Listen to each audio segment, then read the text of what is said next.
Salut à tous. Aujourd'hui nous plongeons dans les annales fascinantes de l'histoire, à la découverte de l'une des civilisations les plus emblématiques de tous les temps, la Grèce antique.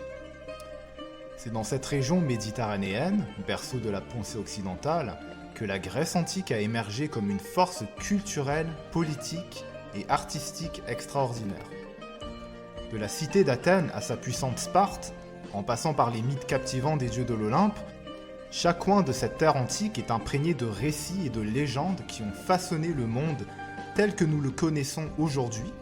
Et au cours de cette vidéo, nous explorerons les aspects de l'évolution de la cité-État Athènes à travers le temps, comment la société athénienne fonctionnait, les premières traces de la démocratie, les espaces, la culture, les croyances avancées artistiques. Alors préparez-vous à un voyage dans le temps à travers les rues pavées de l'Acropole. La civilisation de la Grèce antique s'est développée approximativement au 8e siècle avant Jésus-Christ, quand les premières cités-États grecques ont commencé à émerger. La Grèce antique était composée de nombreuses cités-États, également appelées polis en grec. Donc, les plus importantes cités-États étaient bien sûr Athènes, Sparte, Corinthe, Delphes, Argos ou encore Corcyra. Dans la dernière vidéo, on avait parlé des premières cités-États de l'histoire humaine, apparues en Mésopotamie vers 3500 avant Jésus-Christ, comme Babylone ou Our. Donc je rappelle ce qu'est une cité-État. Une cité-État, c'est simplement une ville indépendante qui a son propre gouvernement et ses propres institutions, comme un parlement par exemple, sa monnaie, sa propre culture, une armée, etc., etc. Mais avant d'aller plus loin, il faut que je vous explique un peu la situation géographique de la Grèce qui, croyez-moi, ne l'avantageait vraiment pas.